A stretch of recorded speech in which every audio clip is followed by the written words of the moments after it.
are kickstarting today what we call as the stars session. Why do I call it the stars session? Because we have stars over here. And what do stars do? They shoot. They shoot across long ranges and they create a very big impact. We have some absolutely lovely stars today. First and foremost, we have Professor V.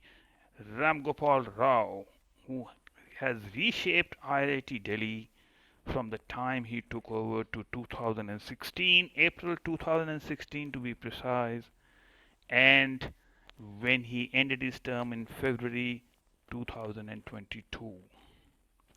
And the other star, who else? Is he an academician? Is he somebody from the industry? Is he some startup guy? Not at all. We have a stand up comedian, Amit Tandon. Somebody actually I saw first on Netflix and didn't even know that he's from IIT Delhi.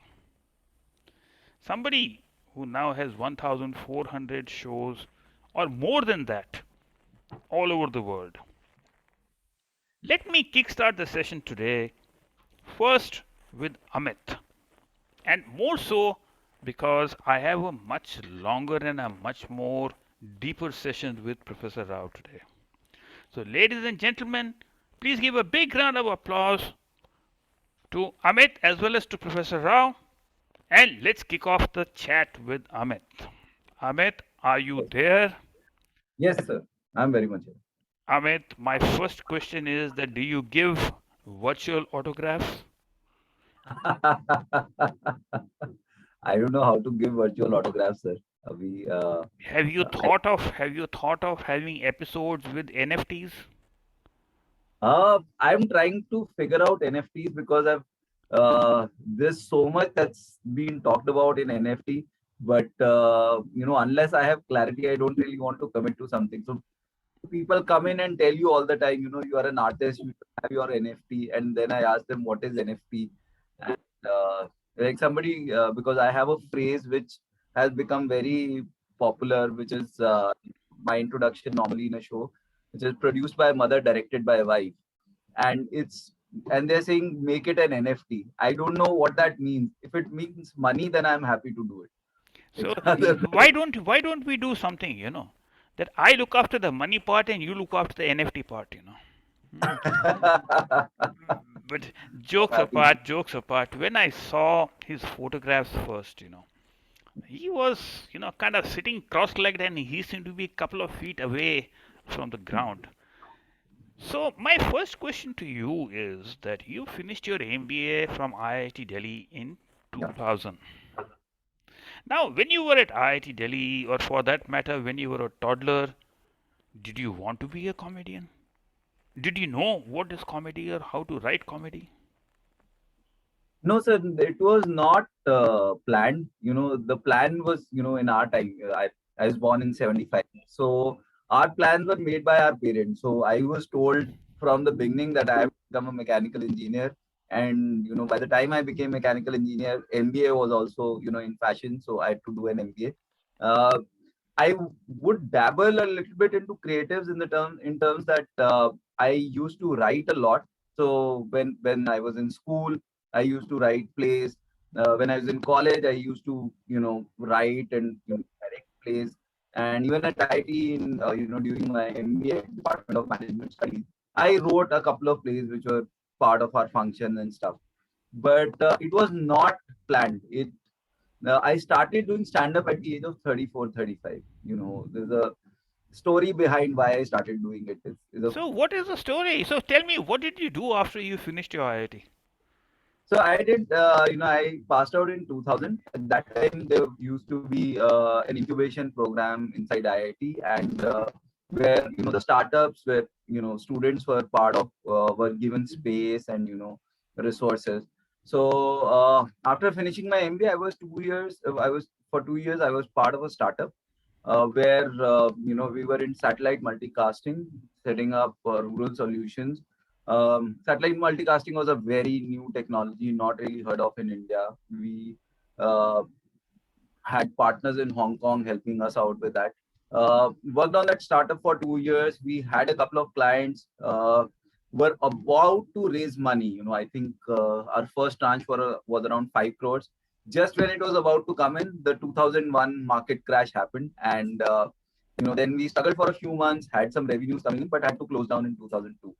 Then I, joined a company called eValue Serve, again started by IIT Delhi alumni Alok Agarwal, Ashish Gupta. Worked there for a couple of years. Then I worked with a company called WNS.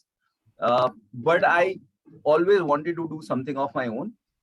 Didn't have too much money. So the first thing I did was I started an HR consulting firm because that didn't require too much money, and I understood it fairly well because I used to hire people for my teams, and I saw that you know the HR consulting firms didn't really have an idea of what to do because most of the HR consulting firms were run by HR people, okay, and they would not understand what the industry needs in a lot of cases. So that's when the idea, I started to, I started building my company in 2006. We did well. We were two people in 2006. We had 50 people by 2009, and we were doing fairly well. That's when I decided to, get a consultant to help me in restructuring the business so that we could grow faster. And what happened was that guy gave me, his name is Rahul Jain. He came in. He was a business coach. Uh, he recommended a book to me also, in addition to the coaching, called The 4 Hour Work Week. It's a book by Timothy Ferris. It's a very popular book about how to run your business, working 4 hours a week. But the first chapter of that book also talks about setting goals in your life, that what will you do with the rest of your time? If you're just working 4 hours a week, you can't just sit at home and watch TV for rest of your day, right? There has to be a motivation. So there was a page where you had to write down goals, and I just wrote stand-up comedy because I wanted to do theater and stuff, if I had time. But I figured out that for theater you need people, this and that, and I knew I was a writer. I used to host the college festival also. So I was like, okay, let me write down stand-up comedy because there also you write funny stuff and you perform it alone. That was the starting. But when once I wrote it, I said that I've written it, so I should commit to it. I tried to figure out where stand-up comedy happens, and at that time clubs had just started off in India, where open mics used to happen. Open mics, I'm not sure how many people are aware with the concept. Basically, these are open mic is kind of an event where in a pub or a bar, somebody organizes it and everybody gets 5 minutes on the stage. You get 3 minutes or 5 minutes on stage. So I started doing open mics in Delhi, 2009, 2010. That's how it started. Uh, for the first 2, 3 years, it was purely, for fun, and I was running the business. Then by 2012, I realized you could make money also by doing stand-up comedy, and I was getting corporate shows, and that's when I started, figuring it out. I made a website. I started looking at that as a business. That if companies are ready to pay money to perform stand up, what do they need? They need a comedian who will come in, who will do clean comedy, this, that. I created brochures, started sending it out. Uh, Continued till 2015. Then 2016, things changed when I released my videos. I started releasing my videos end of 2015, beginning of 2016, and they went viral. And I had no idea how viral they'd gone. But the ticket sales went up. Suddenly, I was getting calls from across the world, and I was still running the business in addition to this because I was very clear that this is my passion, not my family's passion. So I can't let my family, I can't let my income go down. You know, I can't let my family suffer because I want to pursue comedy. I can't tell my kids कि बेटा सस्ते school में पढ़ना because पापा को comedy करनी. Very clear about that. So the business was going on, we were doing well. We were not really growing at that time because we're spending too much time on comedy, but there was a, income that was coming in all the time. But 2016, 17 kind of changed it for me because in those 2 years, uh, I ended up performing in like 25 countries. I did a US tour, I did Australia, I did UK, Dubai, all, name it. And I've been to those countries in those 2 years. And after I finished my first US tour, which was supposed to be 6 cities, but I ended up doing 21 shows instead. I was supposed to do 6 shows. I did 21 and had another 29 lined up in 2018 January. That's when I decided to close down my business and move to Mumbai, because now I had a reason enough to justify that I was making more money from comedy than my business. And 2018 March, we moved to Mumbai. Then, because I wanted to do more stuff than just comedy. So then the Netflix thing happened, the tours kept on happening, and I did I did a podcast with Spotify. I did the commentary for IPL last year. Right now, I'm hosting a show on Sub TV. It's 6 days a week. It comes on Sub TV. I host a stand-up comedy show there, and I'm writing a few series. I'm writing a movie, and that's my journey. Wow, wow. So let me put it in a quick few sentence. So you did your MBA because you were a good boy and that's what your parents told you to do. Yeah. Then you went into a startup, possibly after the tech crash, it gave you a little bit of sense of humor. Mm.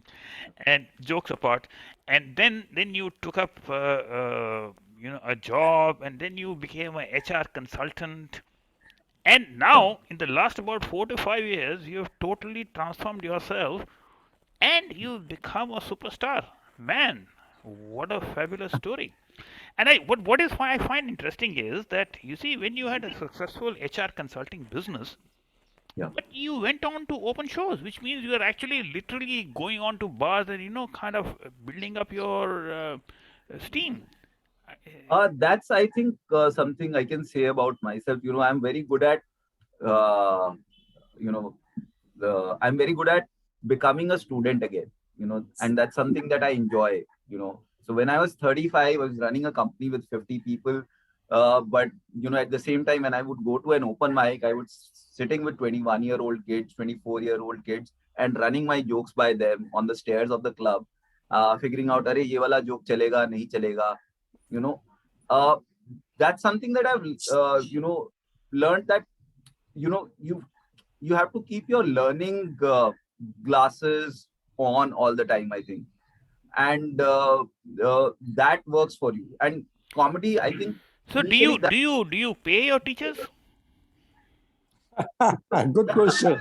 I mean, I'll teach you NFTs here, no problem. Pradeep, life itself is a teacher. As you said through it. I can do a workshop on comedy in return.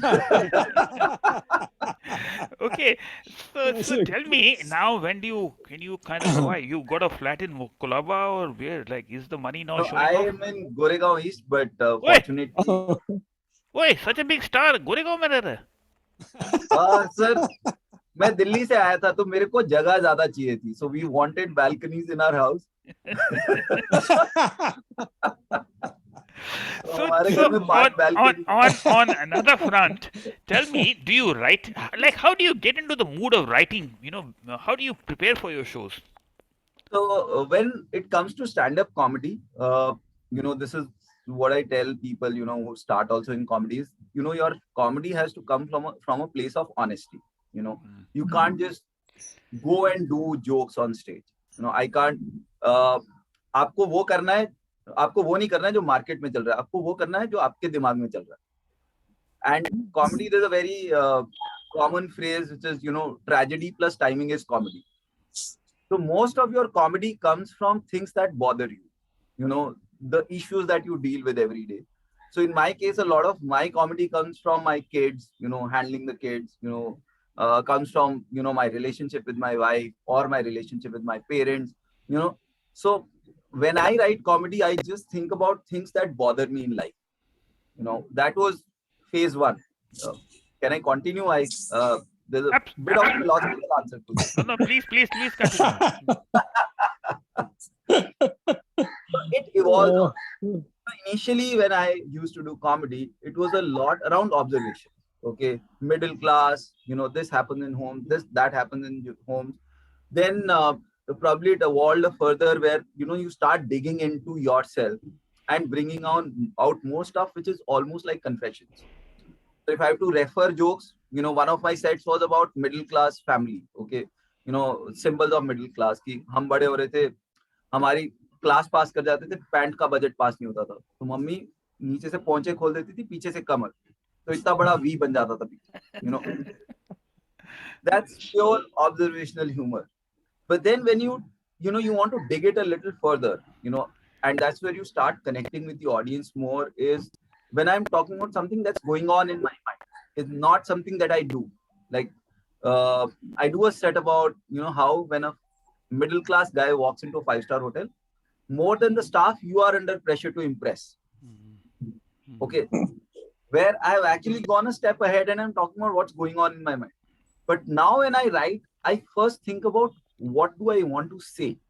You know, what in a lot of cases, it's about something that I have in my mind. I want to say about how people behave. It could be about if you've seen my Netflix special, the larger idea behind that special was that uh, you know we lose ourselves in the process of bringing up our kids. We don't remain husband and wife, we become parents. That was the larger idea of that special. If you watch it, you'll realize I talk about how we start calling each other mama papa also. That's where it comes from. So, do you remember there used to be a cartoonist called R.K. Lakshman many years back? Yeah. Hmm. Yes, sir.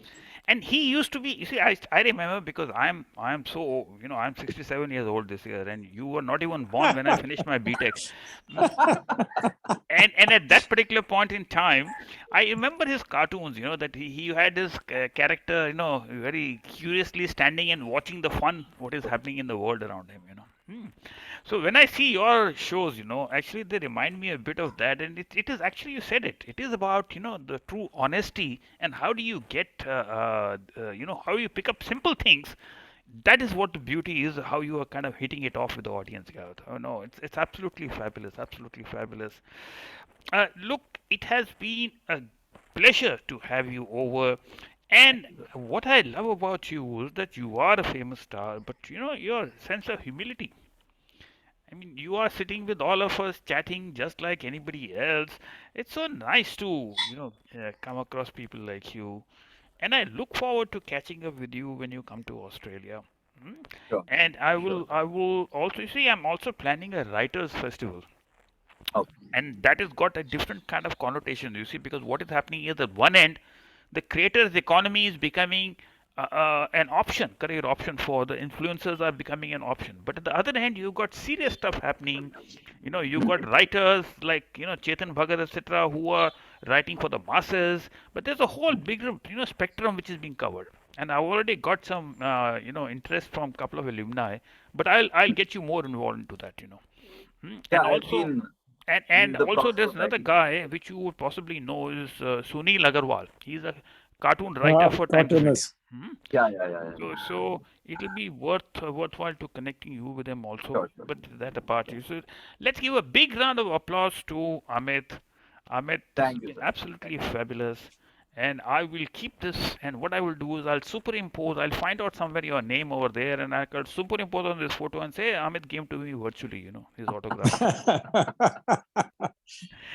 So, Thank so you. take care.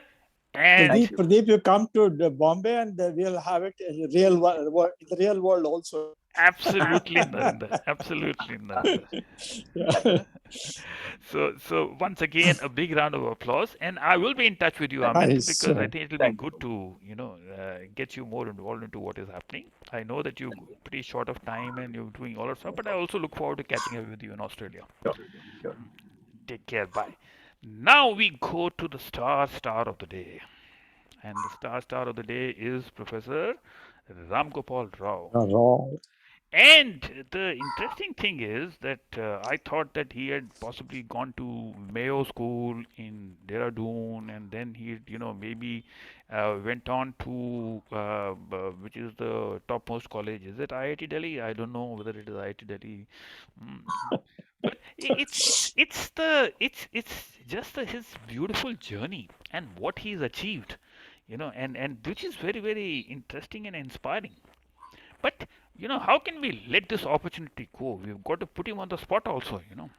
So we'll get a combination of both some interesting stuff in this conversation. Please give a big round of applause to Dr. Rao. And to put it to you this way, that he became the director of IIT Delhi in April 2016. What IIT Delhi at that particular point in time, and in February 2022, IIT is a very, very different place. Yes, we know that it is about implementing change. It is about how you set processes in place and structures and strategy. But what is more important is that when I met him in Sydney, in 2020, it was actually March, and the COVID scenario was still about, kind of people were worried, but not knowing exactly what direction this is going to happen. So Professor Rao and a couple of other deans, they came to Australia, and they had work in Brisbane, but they dropped by for one night to have dinner with the alumni. This is and it was a very nice kind of a discussion. I had been kind of, as everybody knows, that not very connected with the institute per se, but that was very very that was exactly what Dr. Rao is about.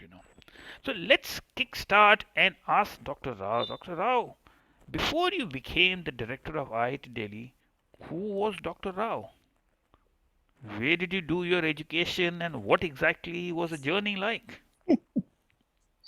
Yeah, thank you, Pradeep Khanna. I think very happy to be with all of you today, and it was also nice to have Amit share the screen with Amit Tandon. He is a very nice comedian. If you have not watched his episodes, I recommend you to do so. And his comedy is very clean and very honest, and also something which everybody can connect. And he's a one of the finest comedians in the country right now. And Mr. Khanna, I started with a very what do I call it? Remote village kind of a background. I come from Telangana state. I come from a small place called Kolhapur. I always correct saying that it's not Kolhapur, it's Kolhapur. Kolhapur is a much bigger city in Maharashtra where the temple is there. But this is Kolhapur, which nobody would ever have heard about. And it was a very small kind of a place. And I studied in Telugu medium until my 12th. And until my 12th, I wouldn't have spoken, 5 minutes at a stretch in English. But there was never an occasion to do so. Even our English classes were taught in Telugu in those days. So it was as bad as bad as bad as that. So I That's a started. nice one. So I started with that kind of a background, and like everybody from those regions and in those places, in fact, ITI, IIT, I bet 90% of people wouldn't know the difference between ITI and IIT, and I also never thought about IITs at that time, and so that's where I started my journey, and so like everybody else from that region, we appear for a local entrance examination called MSET and then seek admission in the local colleges. That's what I also did. I studied in Warangal and I finished my graduation. Then I joined IIT Bombay for my master's. And that was my turning point. In IIT Bombay, I could benchmark myself, against all the people who have come from all over the country. And so I joined the microelectronics MTech program in the EE department. And that's where I realized that I'm as good as anybody else, though I did not speak the language as well as many of them did, and did not have many things they had. But I realized that I'm good. There is nothing wrong with me, though I have studied in the local languages and all that. And once that realization came, I think with that realization, my aspirations also grew. And until that time, finding a government job and settling down was the only thing on my mind. But after I realized that I am pretty good in what I do, and then I pursued a PhD. For that, I got a scholarship from Germany, and I went to Munich and did my PhD. And from there, I went to UCLA, University of California at Los Angeles, and there I spent a couple of years as a postdoctoral fellow. And by the time IIT Bombay, was in a way following up on what I was doing and what I am up to, and they offered me a position. I wanted to come to IIT Delhi after my studies, but my professors in Bombay convinced me to join IIT Bombay. So that's how I started my journey as a faculty member in IIT Bombay.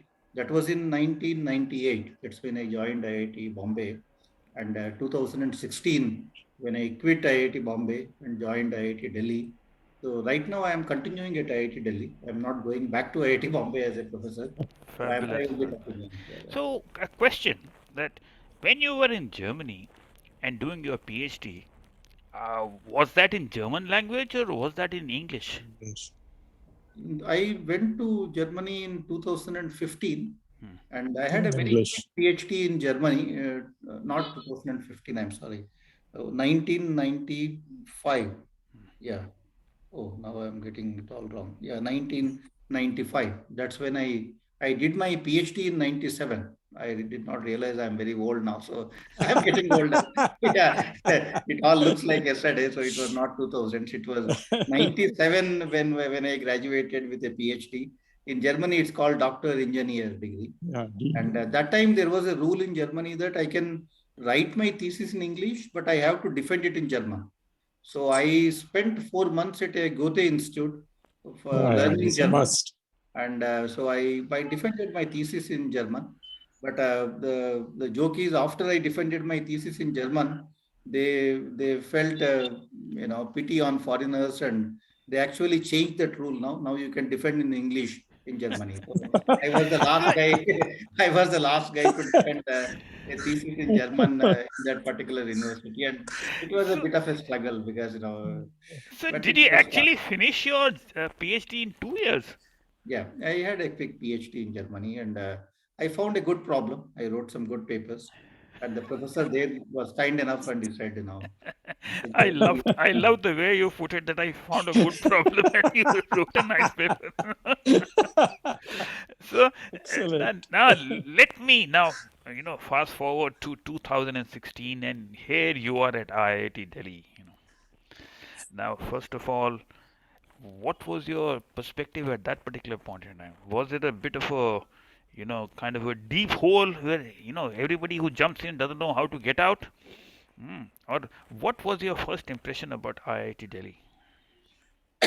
In fact, my the reason I was not even looking for any administrative position before I joined IIT Delhi. I was a quote unquote a very well known, well regarded faculty member in the nanoelectronics area. Nanotechnology is my specialization, and I was known. I mean, in all respects, at least the nanotechnology community knew me all over. And but my major frustration was that India, we are publishing papers. You give us money and we can convert that money into research or knowledge. That we are pretty good at doing right now. In fact, I have even gathered statistics to show that per dollar spent, Indians can write more papers than anybody in the world.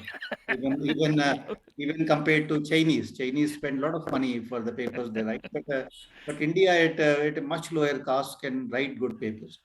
And but then my concern was converting that knowledge back into wealth was not happening. And it has always been a one way kind of a thing, that you take money, you publish papers. But I realized that if the whole country keeps on doing that, nothing will change ever in the country. I mean, we will never have any visibility in the society on what we are actually doing in the laboratories. So that was my biggest frustration as a faculty member. And I myself have been, had done that because when I joined IIT Bombay, I could have spent all my life just publishing papers, which I did. But I also, tried to start companies. I have two startups, and both of them now have successful products in the market. One of them was launched last year by Government of India, the Ministry of Education. It's a nano sniffer.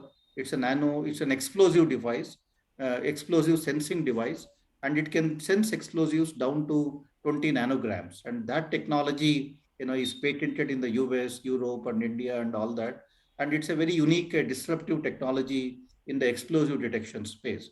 But that took me 10 years, while it should have ideally taken me 5 years. In 5 years, I could have actually done that. But there was no ecosystem, there was nothing, no support. And so that my major mission was to change this culture in academic institutions, that knowledge to wealth translation is what we must be doing. And that's the reason, that's the sole motive why I actually chose this position in Delhi, because I thought I can influence at the national level, some of these measures and initiatives. So when I joined IIT Delhi is a great institute, lot of depth in research, publishing papers, but again the same problem that nothing happens beyond the public publications and all that. So I look at institutions as having three major mandates.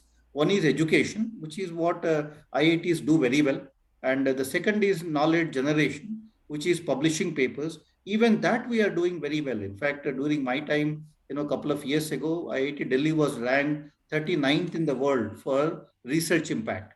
So Wow. we reached that kind of a position, I 39th in the world in QS rankings for never research knew. impact. So I think these institutions are doing pretty well. But the third aspect of for an institution is innovation.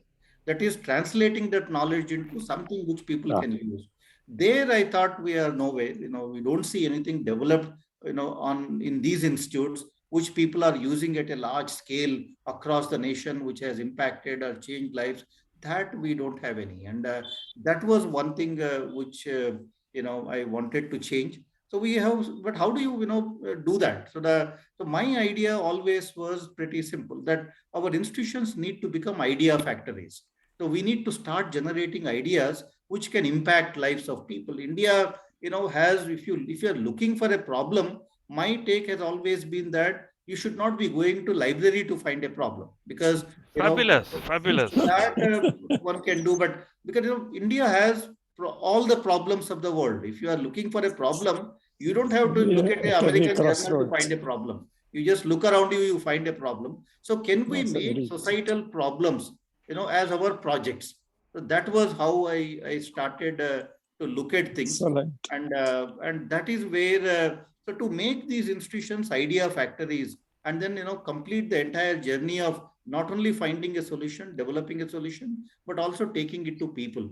So that is where but how do you become idea factories? The way our institutions unfortunately have become very homogeneous, thanks to or whatever good or bad, that we have now built these examinations, like whether it is JE for the undergraduate or GATE for the postgraduate. In the process, students prepare for 3 years to clear these examinations.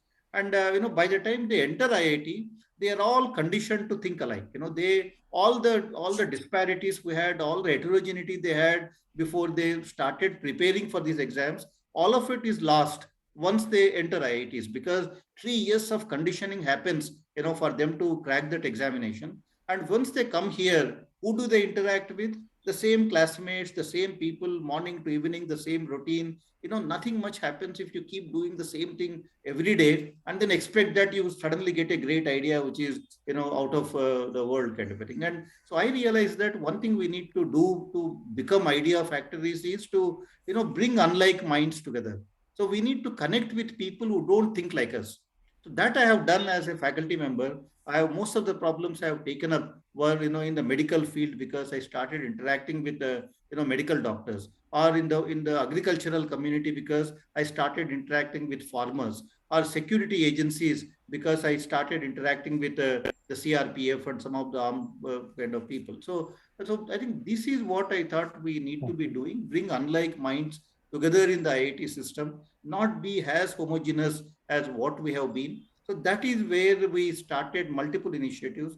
The first thing we did was, after I joined, I went to AIMS director, Dr. Guleria, And I told Dr. Guleria that, I will fund our faculty, some seed grants. You fund your faculty. Let IIT Delhi faculty interact with AIMS faculty. For 2 years, we will internally fund them. We will not trouble the faculty to go out and seek funds. But once they start working with each other for 2 years with our internal funds, let us make it mandatory that they need to go out and get external grants, because we also have limited resources. We cannot continue to fund forever. So we launched a program called Faculty Interdisciplinary Research Program, and we started funding faculty. AIM started funding their faculty. The collaboration started happening. So we initiated almost like 50 additional projects, between IIT Delhi and AIMS, through this funded kind of a model. And many of them have gone out. And similar things we have done with, practically every institution in Delhi. Delhi has lots of good institutions, and we connected all these institutions with IIT Delhi faculty. And in the same model, they fund their faculty, we fund our faculty. After 2 years, they go out and get external grants. IIT Delhi was doing about 80, 90 crores per year kind of research, were generating about 80 to 90 crores of research funding. And we touched during my time 200 crores of research funding per year. That was because now people are coming out of their comfort zones. And we also did it for faculty across the departments in the institute. Anybody, let's say a mechanical engineer, can work with a biology faculty member, and they both receive some seed grant from the institute for 2 years. Then they have to go out and seek external funding. So we did it internally, we did it with institutions outside, and through all of these kind of schemes, our research budgets went up from 70 to 80 crores to we touched 400 crores. And now institute should be doing any year, even despite COVID, we should be doing at least 400 crores of research every year. And that kind of a thing happened because of people, connecting with each other. Everything now is interdisciplinary. If you put the problem first, all these disciplines will vanish. Problems don't come with a discipline. If I want to solve the Delhi air quality problem, that doesn't have a discipline. Multiple disciplines need to come together. The farmers problems, the healthcare problems, all of these requires engineers and scientists and multidisciplinary teams to work with each other. So therefore, I think the silos is our biggest challenge. The homogeneity that exists on our campuses is the biggest challenge. So we need to, just break those silos, connect these good faculty members, because this is our resource. We still attract the best people to serve us as faculty members. And I think if these people are connected with the real world problems, and then, take it all the way through, not only that they now are working with good problem, if they find a solution, they should be able to start their own company, because we have been waiting for industries to come, take over technologies, churn out products, all that, we have waited for 60 years. Nothing much has happened. I mean, it was maybe 5% earlier. It is now 10% of industry funding right now, but nothing much has happened. So we said, let the faculty start their own enterprises. And my goal was 1 in 5 faculty members at IIT Delhi should become entrepreneurs, because I am an entrepreneur myself. I have gone through the journey myself, and I have seen the kind of impact, that causes in the society among the PhD students and all of that. So I wanted at least, 20% of our faculty to become entrepreneurs, which has already happened now at IIT Delhi. We started schemes, where we fund faculty to become entrepreneurs. We give them leave, we give them paid leave. Through all of these schemes now, at least, in some departments already the 20% target we have achieved. But overall, I want to see more and more faculty become entrepreneurs. That Saraswati and Lakshmi need to come together. Unless that happens now, unless we compartmentalize them, it is never going to impact the society. These institutions will not have that visibility in the society. Professor Rao, I see this is what I Excellent. love about Zoom is that I am able to see the passion and the energy levels by which you are speaking. I can feel it. And can I ask you that at the age of 67, can I come down and become a faculty and get all that, leave and, grants and all that kind of stuff, But jokes apart, I think this is what is critical. You floored me because I had a lot of questions about industry, academia, collaboration. But I think this is what it is about in a simple layman's language as to what exactly how you are making a change. Is it true that most large number of our students want to become startups now? In fact, we also did some surveys, at IIT Delhi. The data showed that every second student from IIT Delhi wanted to become an entrepreneur. So that is the kind of a change that has happened. Otherwise, for almost like 40 years, maybe, why would you come to IIT? You would come to IIT to go abroad. I think that was seen as a stepping stone. For they used to say, the body reaches IIT, but the soul would have reached US already. I mean, you went to Australia, but many IIT students, the entire class would have, 80% of the class you would find Pradeep, in the come back USA. Yeah, and with the soul and body. exactly. So I think that was how that was a reason for coming to IITs for a very long time. But thankfully, in the last 10 years, but you cannot blame anybody because it's also as they used to say, it's brain in the drain versus brain drain. I think I would always prefer the brain drain versus the farmer. So therefore, it was good. I mean, but these people have gone to Extremely good, US. Pratap. So Great. they have actually built an image for the country. When you think of Indians in the US, you think of a certain stature, certain kind of a respect that they have gained in the society. All of that is now helping the country in major ways. And so that is, but one thing that has changed in the last 10 years is the startup culture.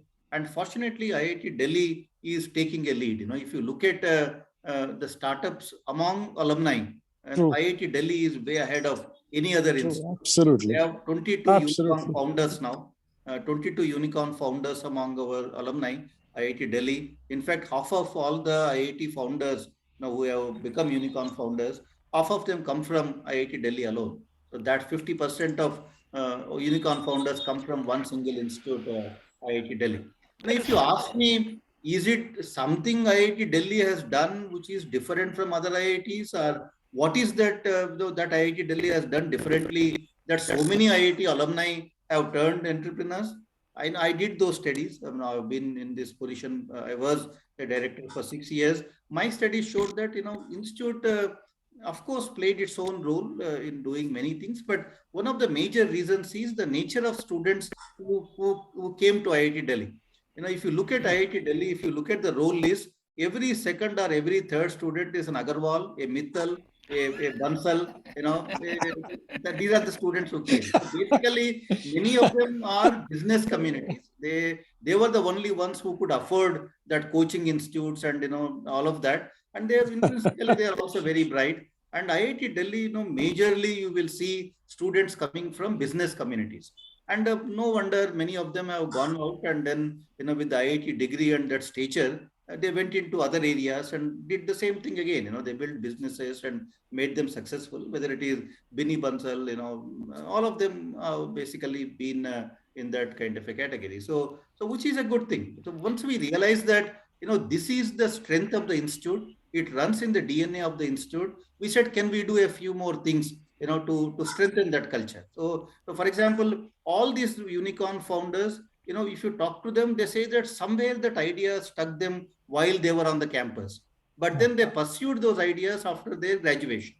And we said, for example, if IIT Delhi, if Flipkart was formed in IIT Delhi hostels, and if IIT Delhi was the initial investor into Flipkart with, let's say, some 3%, 4% equity, now we would be sitting on $1 billion maybe. So I think, that opportunity IIT Delhi missed because we never, tapped into their potential, recognized that, and then did anything to support that. So that is one thing we changed. We started a program at IIT Delhi a few years ago called Student Startup Action Plan. So what we said was, any student who says, I have an idea, however early stage it may be, institute will invest in that. We want to be the first investors into a student's idea. And in that now we are, how much money they need at that stage? A few lakh rupees. And that is the money we are giving in return for equity, with the hope that the future Flipkart, IIT Delhi will have a 5% equity, in that company, or Policy Bazaar, or any of, these big names now, Zomato, or any of these big names that you see today, which have all come out of IIT Delhi alumni. So that student startup action plan we started. And also we started supporting students who work on societal problems. And we started connecting them with the society much more through immersion programs. So I think these are the steps that we have taken to further strengthen what is already a kind of a USP in the IIT Delhi culture, the startup culture, which is so well established here. And I think that is something that we have done, and hopefully in the future we will have IIT Delhi playing a role in the Flipkarts and Policy Bazaars and all of these. So this gets me Yeah, to another question, that's Professor that's Rao. great. And the question is that you see IIT or IIT Delhi for that matter, anyway gets the cream. So many people apply for and very few get into it. Then, I mean, these people would have succeeded anyway, anywhere in the world. So, what is the value added by IIT? Well, that's a good question. In fact, many people, have that misconception. Let me clear that. If you go to NIT, because I also interact very strongly with NITs, NIT students are no inferior. An IIT student may be able to solve a problem in 10 seconds. And if you solve it in 20 seconds, you end up in an NIT right now. That's the only difference between IIT and NIT. So therefore, the student quality you will find, almost similar in NITs. But the difference here is the faculty quality. You go to, any other second level institutions in the country, you don't find the people that you find, in IITs. That inspiration is lacking because, everything happens through inspiration. Why did I become a faculty member? Because I got inspired by the people, I came across at IIT Bombay. Otherwise, I would have been happy, doing a mediocre job somewhere, and, I would have, done nothing in my life. But once I saw these people, at IIT Bombay, I wanted to be one of them. I think, when you come to IIT Delhi, there is that inspiration coming from so many different places. It's sometimes from alumni. You keep interacting with all these alumni who have done great things, build these great companies, and that triggers you to do something. And you come across these great faculty members who have so much of devotion and dedication to their job. When you see that, you want to be one of them. And you see your classmates. I think that atmosphere that we provide is what triggers them to become something beyond the ordinary. And otherwise, the students, if you just look at that examination performance, I can assure you, NIT students are no inferior to the IIT students. I think it's the atmosphere that we have been able to create in this institution, which is because of the great alumni we have, the great teachers we have, the best in class facilities we have, the culture on the campus. Everything plays a role. I think that's the reason why IITs are different, and IIT students are doing that way pretty well. So, Professor Rao, I have a question to you. Sorry, hey, Pradeep. hang on. We will come to the question. Let me finish. Now, the next question, you see, which comes to my mind is that you see, we are getting all these billionaires. We've built up this startup ecosystem. We've got the best students. We are providing a great environment over there. So, do we really need to be bothered about rankings? No, the rankings is more to do with public perception. It has nothing to do with the institute. Otherwise, I can design 5 parameters for ranking, and using those parameters, I can show that IIT Delhi is number one above IIT, about MIT and Stanford and all of them. You can always come up with 5 sets of parameters where we are doing well and say that we are number one in the world. So that is not the point. The problem here is, if whenever those international rankings, particularly the QS and THE, when they are announced, the media in front pages saying that not a single Indian institution is in the top 100. I think these are the kind of headlines that appear on the front pages of newspapers. Then everybody comes under pressure. The political class, they think that nothing is happening in these institutes, why they are not ranked well and all of that. I think, and then the people also keep talking about all the negative things. That is the only reason why rankings are important. Otherwise, I think we are, and also, there is nothing wrong in aspiring to be, among the top 100 or top 50 in those rankings. It's like our currency. If you look at the dollar to rupee ratio, right? It's what, 75 rupees, 85 rupees. But there is also a purchase parity based dollar rupee ratio, which is what the World Bank I was looking at is 17 rupees or 18 rupees. $1 is equal to maybe 20 rupees in real terms, but the actual exchange rate is $1 is to 75 rupees, 85 rupees. The same thing is also applies for ranking. If you ask me frankly, because I have served at multiple universities and I know the way other universities are, IIT Delhi should have been, by those ranking parameters which they have devised, should have been around 40 or 50. that is our rightful place.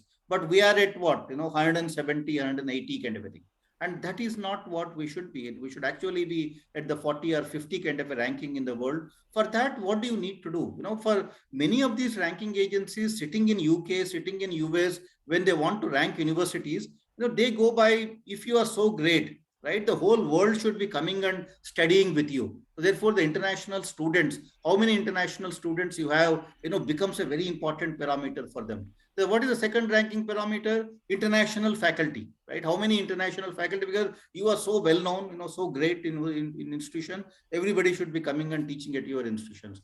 I keep telling them, first of all, for any student to come and study here, they have to clear that JEE examination. And how many people other than Indians can actually clear the JEE examination?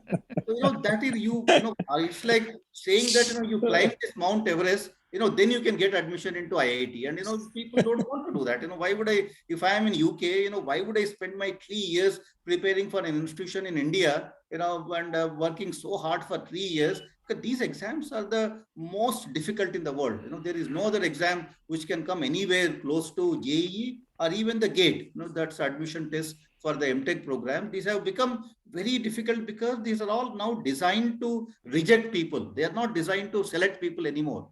That when you have 15,000 or 16,000 seats, when 1 million people aspire to get into these institutions, these examinations have to become more to eliminate people rather than selecting people.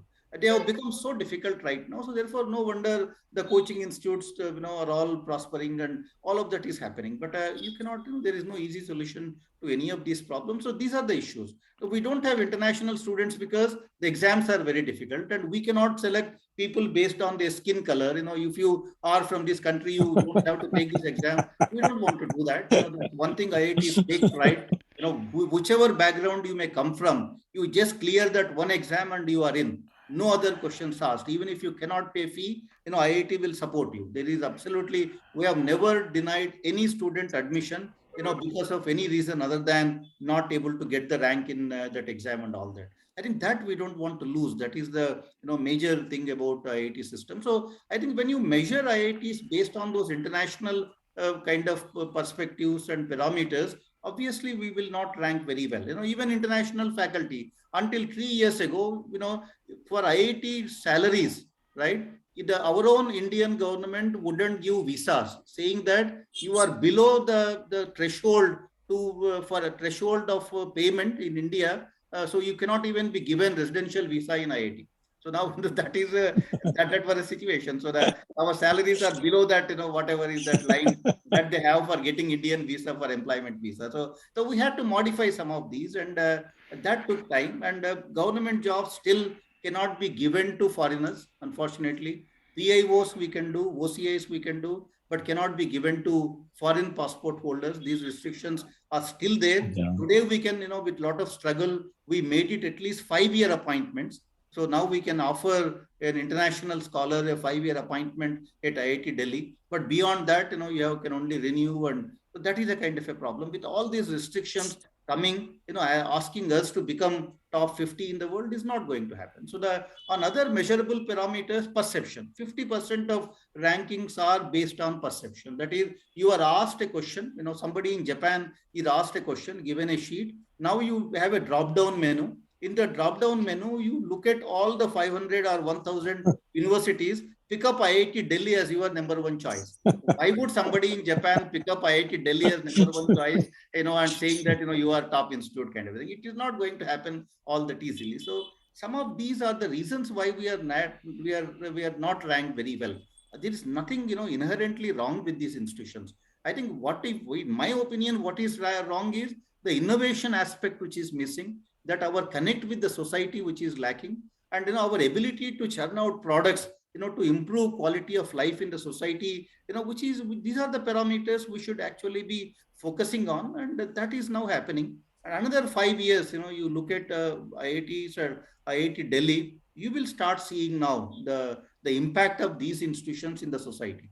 I mean, through products and technologies, because the startup thing is a big boom, big boon for the IIT system now. Faculty becoming entrepreneurs is now happening at a much larger scale. And I think, just time will tell, another 5-10 years, lot of things you will see coming out of IITs. Great. Now we've got a good question from BB Tiwari, and he's talking about that during pandemic, the digital divide became even bigger because access to technology was the key. So one is that what are we doing to kind of mitigate that? And number two is that did that provide any opportunity for doing something good for the society? Now, during COVID time, there were multiple concerns. In fact, unfortunately, am the director who dealt with the 2 years of COVID, which never, nobody would, want to do that. It was a tough time. Suddenly overnight you close down the campus, and students were happy for 1 or 2 days. If you have seen those videos which have gone viral, because we had to close down the institute one day before the minors, and students started celebrating Jai Corona in the hostel, and they did not know what was going to come. They thought that the minors are cancelled, and then they will come back after 3 months, and then they get a 3 month break and have fun and all of that. But that got extended by 2 years, and everybody was desperate. I feel so bad for the students, because particularly the master students, they joined IIT, they got a degree, they have not even seen the campus. So that happened, unfortunately, because nothing could be done. The Delhi government wouldn't allow us to get the students back, and there were all those rules, and we just couldn't do anything. So that was a very sad part. And having prepared so hard to get into the institution, not being able to see the institution in its real form, I think is a sad part of it. And now we are reopening and all of that. But one thing which we also did at IIT Delhi was, which one thing we did very differently from any other institute in the country. When the lockdown happened, we made a offer to the faculty. We said that anybody who wants to work on COVID related stuff, whether it is developing some solutions, technology solutions to COVID, we will keep our labs open, and we will also provide funding from the institute. So we provided funding to the faculty, and we allowed students to stay back, and we even allowed students to come back and work in the laboratories. We even offered kind of a ways for alumni to get connected with the COVID research on the campus, and that really worked very well. After 2 years, when I look back, institute has done 19 something like 19 technology transfers out of the COVID related research, whether it is the world's most affordable RT-PCR kit. We launched it at 399 rupees when the charges outside were like 4,000 rupees, and that created a lot of flutter in the society. And then we even as late as 6 months ago, we launched a 50 rupee antigen kit. And then the masks were also a big problem when COVID struck us, and that time a 40 rupee mask, a Kavach brand, we launched from IIT Delhi with fully certified to all the proper tests, and which is equivalent to N95.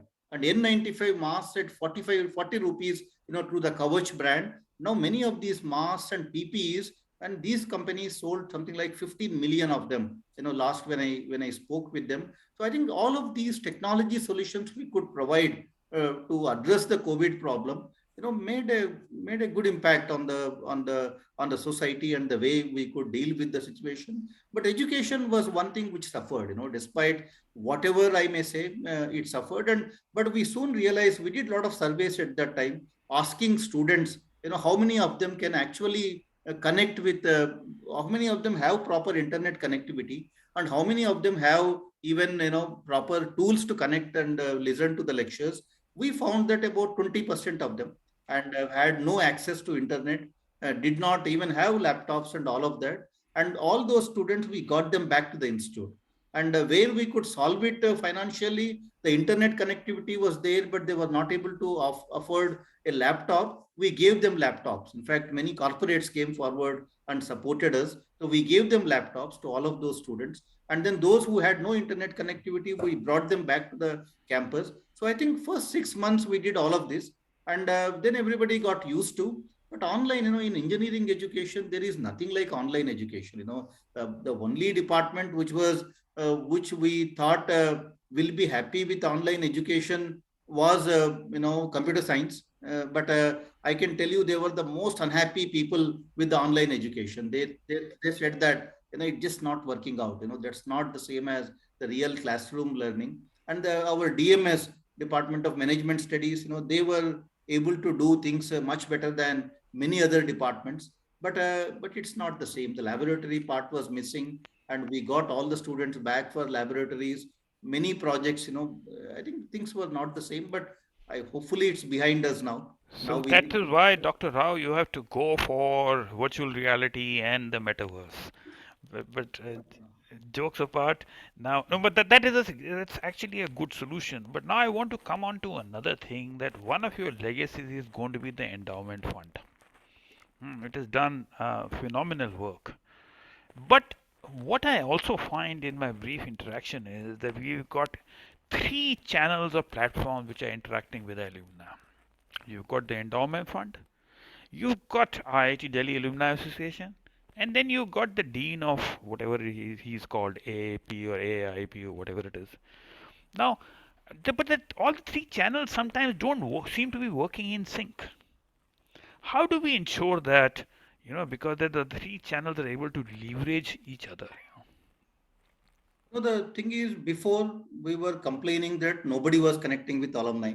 Now you see that everybody is connected. So many entities are connecting with alumni. So it's one end of the problem to the other end of the problem, which is a good problem to solve. I think, so that is one thing that has happened now. And I think it will organically evolve. Already, corrections are happening.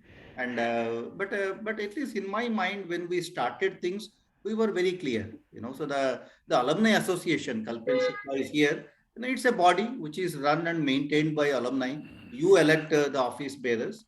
And I think, I have, in fact, many a time when we met, we discussed about strengthening the chapters, and then, giving them funds so that they can locally organize these events. And all over the world, there should be, something related to IIT Delhi, happening through these chapters, and the people are networking with each other, because that helps alumni eventually. If all the people in Melbourne or Australia come together, form those bonds and links, it will help each other. When you need something, you go and contact them and get your work done, because that gives you, something to connect with each other. So I am that way very keen that the alumni association particularly needs to, strengthen these chapter activities and ensure that there are, more connects happening at the chapter level. And so that is a role, and it's an elected body, and all of that which will happen. The second one is the dean alumni office. For dean alumni office, we have about 55,000 alumni, and for them, that is the connect with, when it is alumni association, at least in my mind, it's very clear. Even if it is nothing to do with IIT, which is okay, as long as alumni are networking among each other, which is fine. It helps their career, which is all right. But when it comes to dean alumni office, I want, them to help connect these 55,000 alumni that we have with the institute. All their programs, initiatives, in some way are connecting with the institute, the alumni back with the institute, organizing these reunions, and and that is a kind of a role. The building that networks with these 55,000 alumni is something which I want, the dean alumni office to do. And the third aspect is the endowment fund office.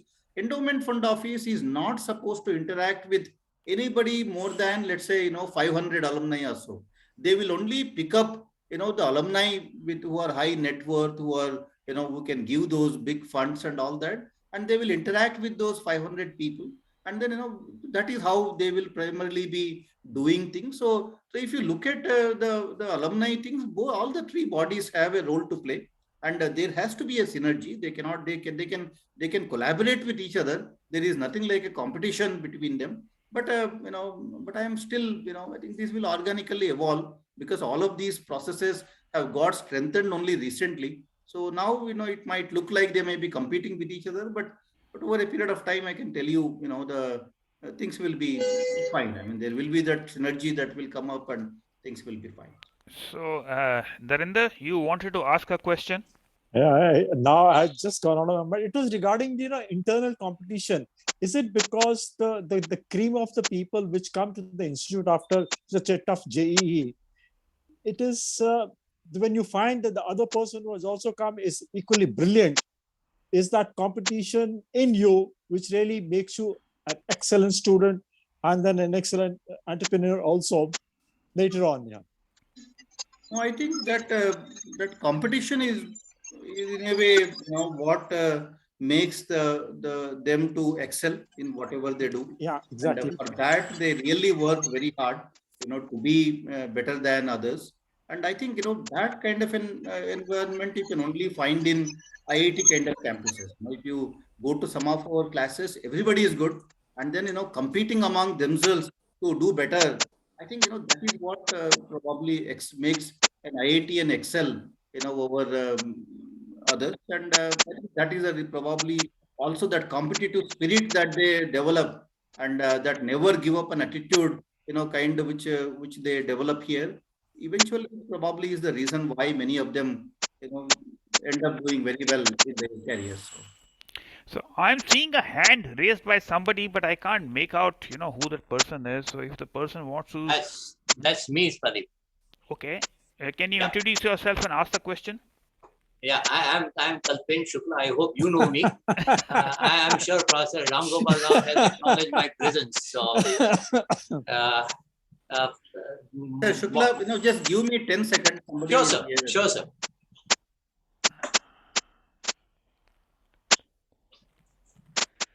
So now in this session, it is important to know that who Pradeep is. That's a nice one.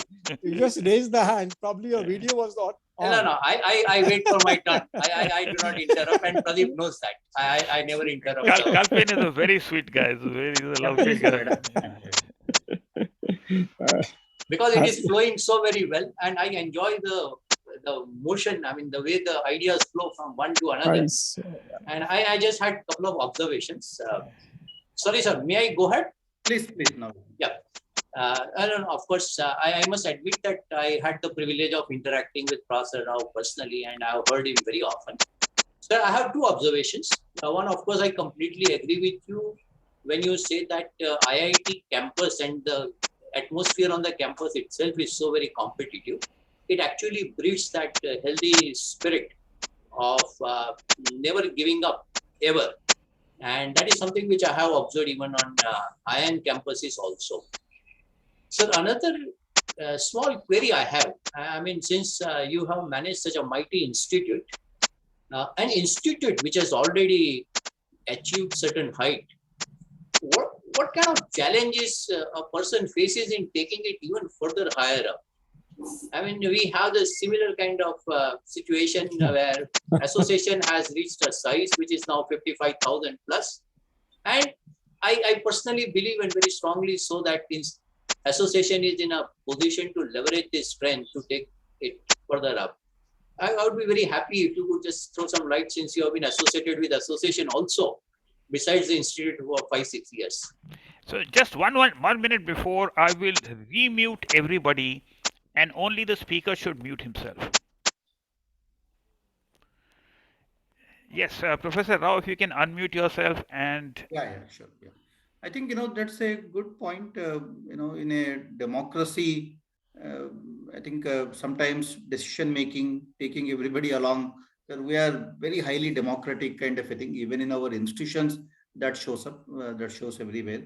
The other way is, I think, everything, building a consensus is where most of our time actually goes.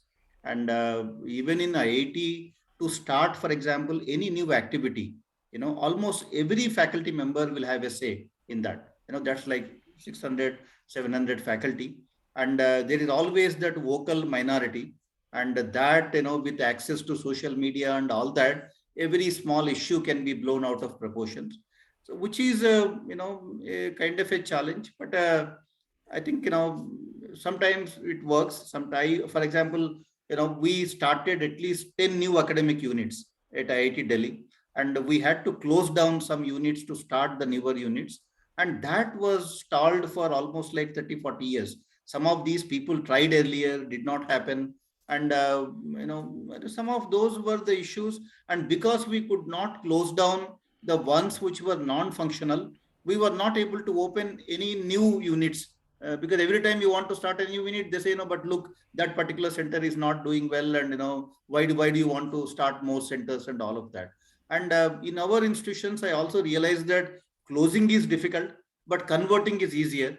So then we started to convert those centers into something new. For example, there was a center, ITMEC, which lived its life. I mean, it had seen its glory, but it was not really doing anything significant in the recent past. So we converted ITMEC into Center for Automotive Research with focus on electric vehicles. The moment that electric vehicles, automotive research, which is currently the big thing in the country, then there was a lot of energy, and now that center is flourishing, and now it has connected with almost all the electric companies, electric vehicle companies in the country, and doing very well. The same thing, we had another center, IDDC, which also had its glorious past earlier, but then we converted that into a department of design. One unit of it has become department of design. Now they are starting bachelor's programs, and lot of things are happening there. Another part of it we converted to a sensors related center. The sensors is a big thing in the country in IoT and all that. It is an IoT center. So I think some of these are strategic decisions, and so I think we need to find a via media. I see that in all of this, at least I started with a certain vision for these centers. Whatever we started, something like 10 academic units, as I mentioned. Some of them were through conversion, some of them were brand new kind of entities like School of Public Policy and others.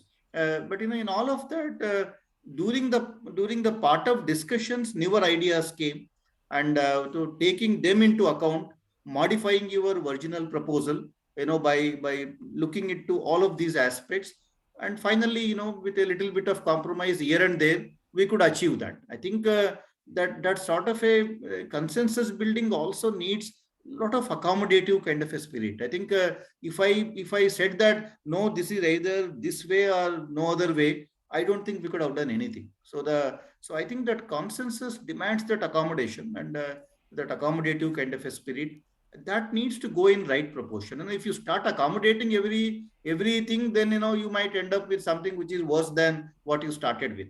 But that is where we had, for example, in some Senate meetings, we used to have heated kind of debates, and but finally you could do that. And one mistake we also know, sometimes we also tend to think is everything must be a bottom up kind of an approach. It doesn't work.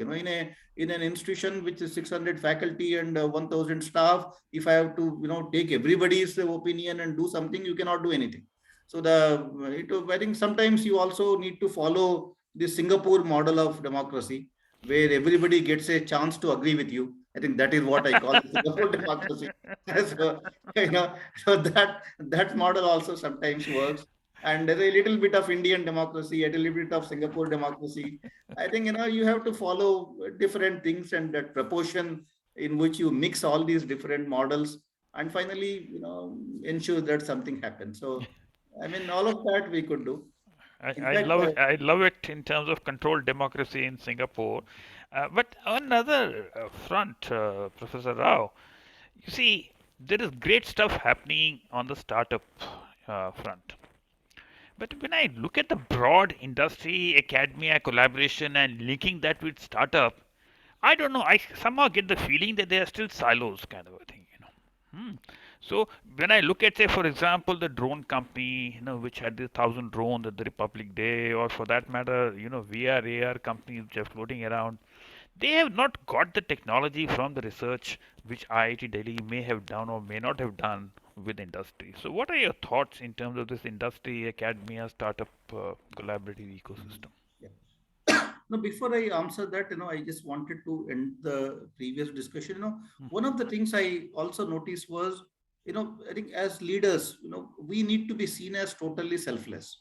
I think that was very, very important in whatever we have done. You know, I I said there is nothing in it for me. I think that everybody knew. I was famous even before I came to IIT Delhi. I'm not going to become even more famous than what I was. So there was nothing in it for anybody here. It's all in the institute interest. I think that messaging was very important to take some of these initiatives. In fact, I would have started, I started buildings worth about 700 crores or 800 crores during my time. And, 2 million square foot of space we created. But I told people on day one nowhere I want to see my name on any plaque or anything. I don't want to see, my name as in part of Bhumi Pujan, as inauguration. It's not me. I'm here as a director. So therefore, I said you put the minister who inaugurates and all that, but I don't want to see my name anywhere on any name board, anywhere. I think, some of these are the ways people immediately see that, you are just working for the institute interest. There is no other interest in any of these. And once that happens, people also started supporting. People also started seeing that, this man is just, working for the institute. It's a selfless kind of an effort, and that connected more people. And I think, some of these are important things. And fortunately, we could do very well. We had a, even if you look at any kind of parameters, whether it is starting centers of excellence, new academic units, or even patents, for example. IIT Delhi was filing 5 patents, 10 patents, kind of a thing, and we are now filing something like 200 patents per year in 2022. As per my estimate, we should be filing 200 patents, and in fact, we filed more patents in the last 5 years than the last 55 years of IIT Delhi history. And some of these needed some structural changes and clear understanding of the problem and addressing the problem. So we were able to see that many of these initiatives were done, and hopefully in the next few years many of these will get strengthened and all that. But to talk about the academia industry kind of a connect, in fact, even the drone company, the Bot Lab Dynamics, which had that show in the Republic Day retreat ceremony, they could not have done that without institute support. You talk to them, whether it is technology wise or even the logistics wise. Those guys, they were asked to do that, but nobody bothered to find out whether they have resources to actually do that. And that is where IIT Delhi actually gave them money. Through one of the initiatives that exists at IIT Delhi, we could give them the funds required to actually do that show, and that is when they went out and got other funding, and they were able to do that. So without IIT Delhi support, there would not have been the Bot Lab Dynamics, that Republic Day, retreat ceremony show and all of that. So I think that support exists on the campus.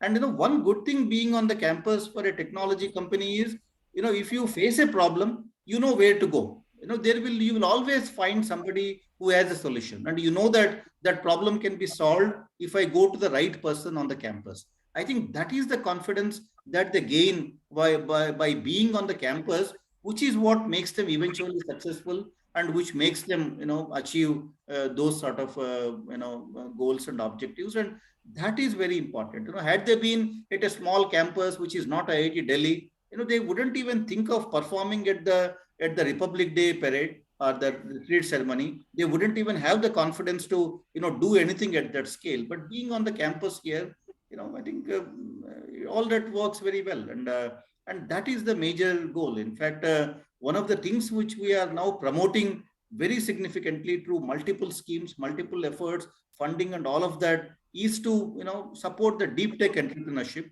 That is what I see as the future. The e-commerce companies, all of them, are managing the wealth, which is good. But creation of wealth happens through the deep tech entrepreneurship, the technologies that you generate. I think that is where IITs have to play a much bigger role in encouraging deep tech entrepreneurship, deep tech startup ecosystem. And for that, professors need to get involved, PhD students need to get involved.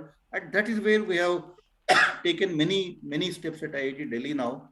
And in the near future, I'm sure many of them will start showing their results. So And that is correct also, because I can see that there is nothing much which is happening in virtual reality or Excel reality, or for that matter the AI center of excellence came about when AI was already going mainstream. But I think the push towards generally building that collaboration has been great, and I think the systems and processes have been put into place, but they still have a way to go like anything else. Now, Abhay, you have a question. What do you want to ask? Yes, I do. Dr. Rao, can you hear me? Abhay, and can you introduce yourself and where are you speaking from and all that? Yes. Can you hear me? Yes, we can all hear you loud and clear. Oh, wonderful. Dr. Rao, this is Abhay Oswal. I'm from very early pioneer batches of IIT Delhi, 67 to be exact. And I came to see you 2-3 years ago, maybe even 4. in context of electric vehicles and batteries for electric vehicles. That just about the time when CART was being conceived or was being thought of, I got the feeling that uh, uh, uh, alumni get more recognition and visibility if they bring actual funds, not so much their expertise. And some of my classmates from that batch have had a similar impression. It could be from before. Uh, so I had discussed the idea of building a new next generation battery at IIT Delhi. I seem to have gotten somewhat of cold shoulder, so I went to other IITs and I was very receptive. I mean, IIT Bombay, Kanpur, and Madras, they all had meetings with me. We now have a consortium of this battery called lithium sulfur, which is being developed right now under the auspices of IIT Madras and CMAT, the National Lab. So I just wonder, do you is this true that somehow the perception of an alumni is much greater if you actually bring some funds, not so much for ideas and new innovations? No, I think it should not be that way. I mean, maybe the people you connected with and all of them may not have, I think that may not have worked very well, but that's never the case. In fact, there are many such initiatives now which are spearheaded by alumni, and then alumni and faculty together raise funds. I think that is happening now for example, many of the centers of excellence that we have been able to create. I think the fund generation is happening through a combined kind of efforts. But in this particular case, I'm not aware of what exactly happened and who were the faculty members and why they thought it was not so important. But we have now major battery initiatives on the campus. There are teams working, and in fact, there are people here who can build a complete electric vehicle from scratch. That kind of an expertise that exists on the campus now. There are multiple startups doing that. I think things are coming out, coming well together, but I think it should never be the case. I think alumni is never looked at just from the funds point of view. I think it should be mentorship, it should be the knowledge sharing, and many of these should happen. And I agree with you. And especially considering that he was an IIT Delhi alumni and he Yeah. ultimately ended up with IIT Madras. But now moving on to the next question, which is Vijay, you wanted to ask a question? Vijay Ivali, you may be on mute. Can you unmute yourself? Let me unmute you. We can't hear Can you. you unmute yourself?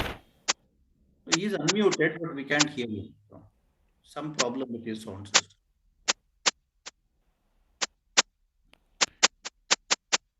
You are unmuted, but we can't hear you. Okay, let's then while you fix your technology part, uh, and can I ask? We are again getting that sound. I will have to mute everybody. Now there was somebody else who wanted to ask a question. Okay, so let me go let me go to the last question of the day. It's all we are well over time, but it has been such a thrilling session. Professor Rao, if you were have you had an opportunity to take up the role of director IIT Delhi once again in 2016, what would you have not done and what would you have done more? No, I think I had a very, very satisfying and successful kind of a tenure. I mean, Can you just give me a sec because there's a sound coming? I'll mute everybody and then can I ask you to unmute yourself? And can you unmute yourself and yeah, sure. respond back? No. I think I had a very successful and a good stint. 6 years just went by just like that, and I also did not seek a second term. I actually wanted to do other things. Now I am now looking at a few other things as we move forward. And but I think sometimes these things you also are at the right place at the right time. I don't want to take too much of credit for everything. I happened to be at the right time at IIT Delhi when everybody was looking for a change, and everybody wanted to do things, but then some things were coming in the way. So my role was to remove those hurdles and ensure that it can be done. Once they saw that it can be done once or twice, then so many more initiatives came up. So many faculty members came together and said, let's do this now, let's do that kind of a thing, and that's how one led to other, and we were able to do quite a few things, in fact, in all respects. And even the industry connect which you asked, when I took over, there were about 100 faculty having interactions with industry. When I left now a few months ago, and when we did that study to Dean of Corporate Relations, we now have 300 faculty having industry connections or doing industry projects. So from 100 faculty to 300 faculty was a good growth, I thought. And so now I think the processes are set, the structures are in place now. I think now things should take off. That's what my impression is about the institute. But I was lucky to have all the support of all the faculty members, staff, students, alumni. That endowment fund was a great initiative. In fact, I when I look back, that is one highlight of the whole thing. The President of India also agreed. Honorable President of India, agreed to launch that initiative. And after we launched the endowment fund initiative, in fact, President himself, wanted to give money to his alma mater. So he also, gave money to his alma mater after, because he said, if I am asking alumni to give money to their institutions, I should also be leading by example. I think, so that way I made the President of India give money to his alma mater. So I think many of these things happened, in a nice way. So many things came together. We had the support of everybody. But look, it's a large institute. There will always be, some problem here, some problem there, and all of that will be happening. But overall, I think now there is a new energy, a new direction, and a new, growth path to follow. And I think we have also one thing which I have done very effectively was recruit at least 225 new faculty members. Every third faculty member at IIT Delhi is somebody who would have joined in the last 5 years. So now we are a young institute, and many of these faculty members are below 35 years of age. So we have brought down the average age of faculty members, and with every third person being new in the system, they bring with them the new areas, the new expertise, the new energy. I think that also will now propel institute to go to the next level. I am pretty confident. I think things should look very different in the near future. And we have, even in terms of rankings and all that, we are doing pretty well. NIRF ranking 6 years ago, NIRF ranking now, we have shown significant improvement, and I think we will reach our destination sooner So or we later. do realize, Professor Rao, that you were actually sleeping at the chair for the last 6 years, and things happened all by themselves. Okay, now somebody in the audience asked a question that you see this new IIT in Dubai. Hmm. Any idea which IIT is going to be involved into that, or is that going to be some new? That I don't know, but that proposal actually originated from IIT Delhi. Right. The question that you asked, the international rankings and all that, we are now not ranked well enough because of the international. We are not international enough in our faculty recruitments and students and all that. So my idea was for IIT Delhi to start a campus in Saudi Arabia. In fact, I made all the groundwork for that.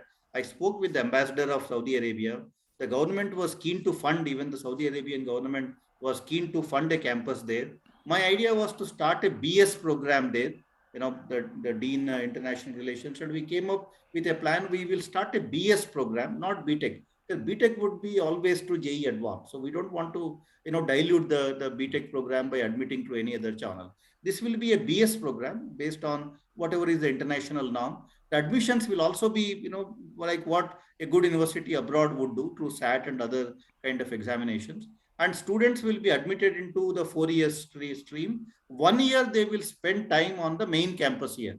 So any student who joins that campus will spend 1 year on the main campus. We are hoping that the students who join that international campus will be mostly international students, and also international faculty will be teaching there. When the 1 year, if they spend time on the main campus, for that 1 year, you can count them as your international students. So suddenly your international numbers can go up by 500, 700 kind of a thing. I can tell you, that can jump our rankings from wherever we are right now by at least 30 or 40 kind of a points. And in addition to them spending that 1 year here, they will also pay the same market fee. The fee that they charge there will have to be supported from the tuition fee and other expenses. So India IIT Delhi main campus will also get some additional revenues. We'll suddenly see a spike in the international students, or step jump in the international students. That would have put us into the top 100, kind of rankings sooner or later.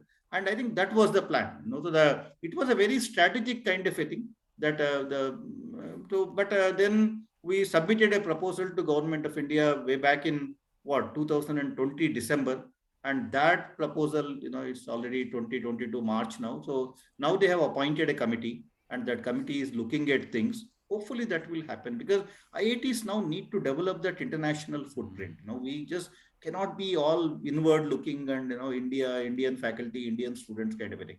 If we ever aspire to be a global player, I think we need to develop that international footprint. And I always say that these 600 faculty of any IIT, like you take them to Ethiopia, they can create another IIT there. I think that capability exists. And all the new IITs have been created by the older IITs. They have not been created by anybody from outside, and they're all doing pretty well. So I think IITs, in my opinion, now time has come for us to go out and set up campuses and become known internationally, and which will add to our not only revenues but also to the rankings and other things. So it will be a good thing that will happen. That unlike minds, which I say is required, will also, one of the ways that unlike minds will happen is to have the international students present on the campus. You join any US university, the biggest change you see is, people from all over the world coming and studying at the place, and which gives you a totally different kind of an atmosphere. And that is lacking in IIT still. So you might say that the students come from so many different states, India is very heterogeneous, but the problem is our education system is very homogeneous. Whether a student is coming from Assam or Tamil Nadu, they all would have taken the same CBSE courses. The CBSE stream would have cleared, done the same syllabus. So I think that heterogeneity is lost, because of the common schooling that we have in all the states.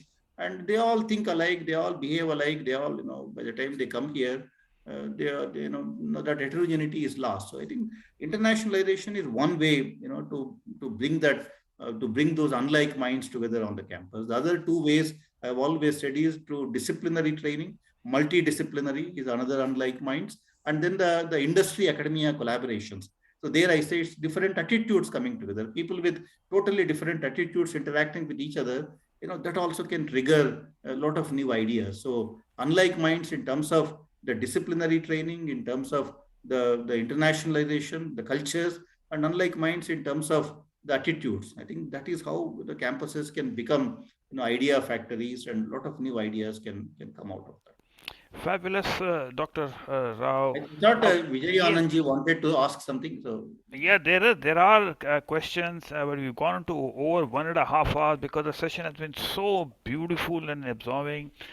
Now I can see that Tiwari wants to ask another question. Tiwari, please go ahead and ask your question. Please unmute yourself and.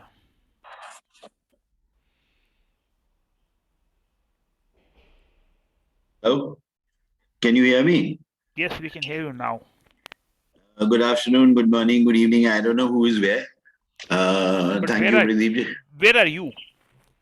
I am based in Delhi. Okay. And I'm not switching on the video because of the broadband. Not a problem. Yeah. I can show you my mug and then I'll go off. No problem. Just go ahead and ask the question to Dr. Rao. Okay.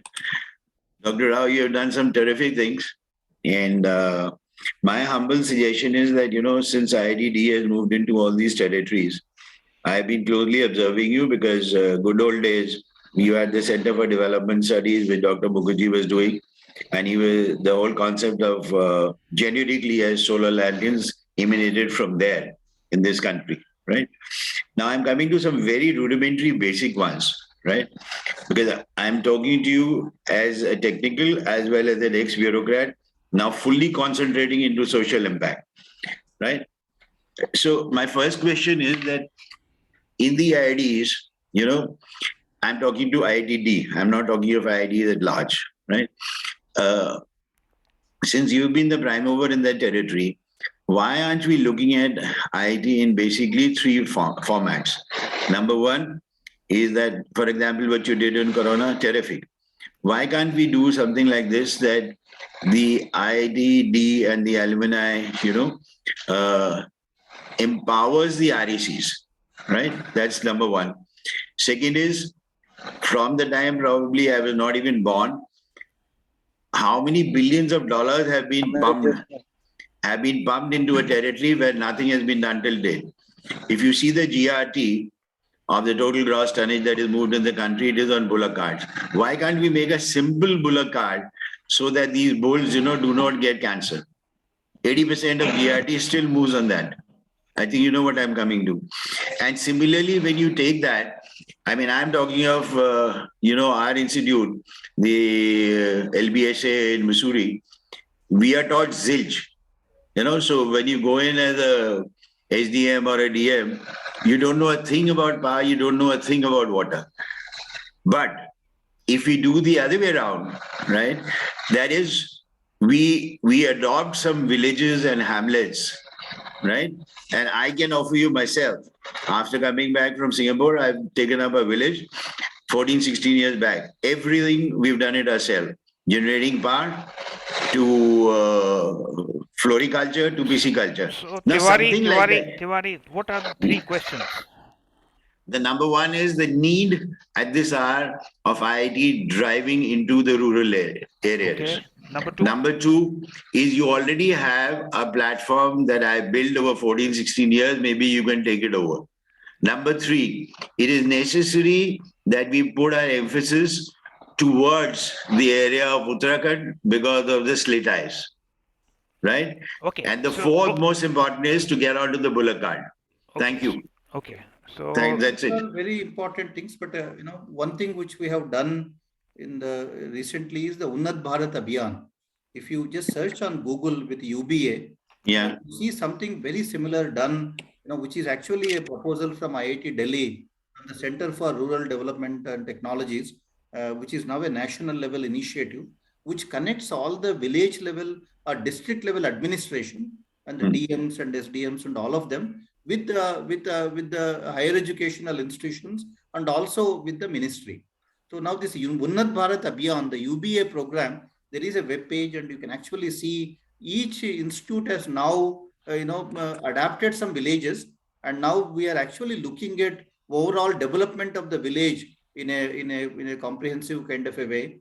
A lot of that work is happening. In fact, I will be very happy to connect you with the UBA coordinator from IIT Delhi, who can discuss with you and then involve you in some of these initiatives. A lot of things are being done, in the lines that you mentioned.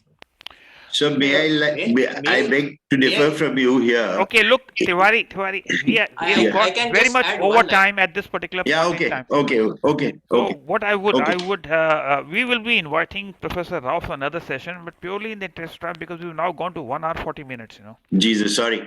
So appreciate, and I would like to close today's session by saying that this has been an absolute fabulous session. Yep.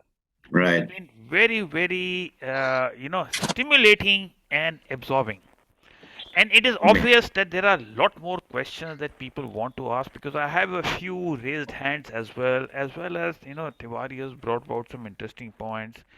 But we will invite Professor Rao for another session, and feel free to reach out to him for anything that you want, you think, they can be a good two-way conversation. Yeah, his cell number and email. Okay, sir. I'll take you. Thank you. Pradeep, just one suggestion. Yeah. Sorry to interrupt you.